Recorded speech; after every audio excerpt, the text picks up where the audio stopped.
debates and decisions that are shaping our continent now in Europeans.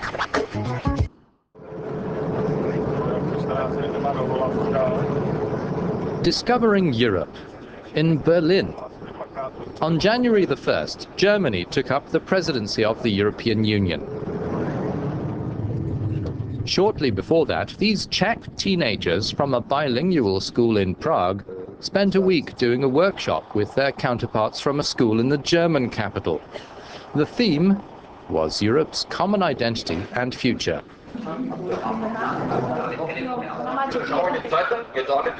We asked the participants what they would put high on the German EU presidency's agenda. The European Union should get more involved in that whole bunch of conflicts between Israel, Palestine and Lebanon. Absolutely. In Afghanistan, the Middle East, the whole region, there should be more action, less talk.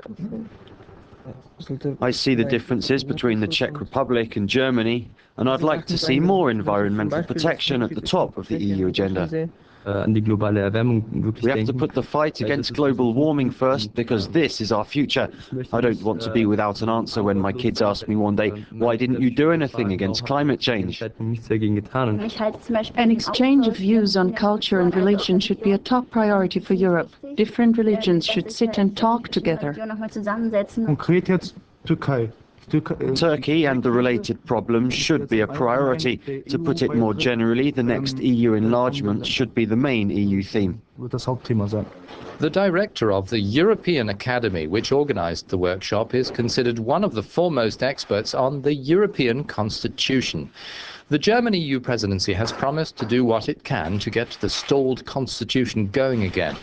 With Romania and Bulgaria's approval included, 2/3 of the EU's members have ratified the charter needed for an enlarged bloc to operate.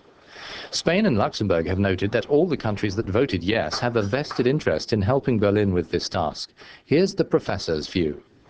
The European Union has to sharpen its social profile. When the citizens realize that Europe in the context with globalization is not a threat, but that it offers protection, then of course it will be possible to get the European Constitution accepted. What should be the big project of the 21st century? There has to be some guarantee of social security for Europeans. When this becomes clear, then the constitutional questions will be solved automatically. The most realistic scenario is that the European Constitution will be phased in. Germany is convinced the EU needs a basic common document that clearly lays out its structures, values, objectives and mechanisms. Here are the Czech teens and hosts outside the Bundestag. Inside, the German MPs are listening to a declaration by the government on Europe. Moving the constitutional process forward is one of Chancellor Angela Merkel's key commitments over the next 6 months.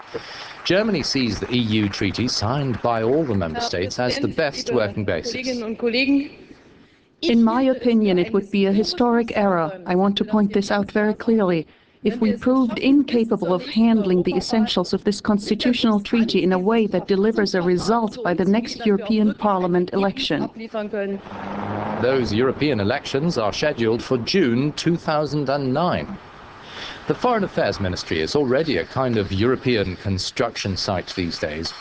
But diplomats prefer to wait until this year's French elections are over before presenting a constitutional roadmap for Europe. It's all about priming for a kick-off. That's an idea shared by this Czech trainee at the ministry in Berlin. Prague is already preparing for its EU presidency in 2009. I came to Germany for a 3-month stay to spend at the foreign ministry to see how one prepares for an EU presidency. The high point of the German presidency will come at the end of March with the celebration of half a century of European treaties. The EU's founding charter was signed in 1957. From the ministry in Berlin, concerts, exhibitions and firework displays are being organized across Europe. One of the key movers is this European communication chief. We realized that the old explanation of Europe's reason of being, peace and prosperity, no longer convinces young people. The referendums in France and the Netherlands prove that. We want to show that in many areas there's an absolute need to work together, for instance in the field of protecting nature. Moving now to the German Advisory Council on Global Change, which is a leading Berlin think tank. Chancellor Merkel appointed this senior consultant Mr. Climate for the duration of the German EU presidency. Germany has to set the European pace. First of all, Europe should engineer a revolution in the domain of efficient use of energy. The worldwide emission of greenhouse gases should be halved by the middle of this century. A short walk over to Humboldt University will let us learn more about Europe's fight against global warming. The German presidency will seek to establish a common EU position on climate change for a period after 2012. Another priority is to safeguard energy for the future. Berlin will focus on closer cooperation between importing countries and suppliers and transit countries. The German government comes to the Economic Research Institute for expert recommendations from the head of the Energy Department. Germany, during its EU presidency, must do more for energy security. Several EU members have to be convinced to use more of their own sources, especially renewable. The presidency has to extend and improve grid connections between countries to boost energy trade. Above all, Germany must lead intelligent dialogue with Russia, because Russia is Europe's most important energy partner. A new European initiative on the Middle East is under preparation at the Chancellery to relaunch diplomatic collaboration between the UN, the US, Russia and the EU, the Quartet as it's known. The German Council on Foreign Relations, another major think tank providing the government with independent advice, stresses another important area. The European neighbourhood policy is one of the core themes of the German EU presidency. Regarding this policy towards Eastern European and Caucasus countries, tackling EU-Russian relationships will be difficult. Russia sees this region as its sphere of influence. The EU would be well advised to take this power factor into account. One can't simply do politics with those Eastern European and Caucasus countries while remaining blind to Russia's interests. The German EU presidency's planning covers more than the first half of this year. Germany will work closely with the follow-on presidencies, Portugal and Slovenia, to improve EU policy continuity.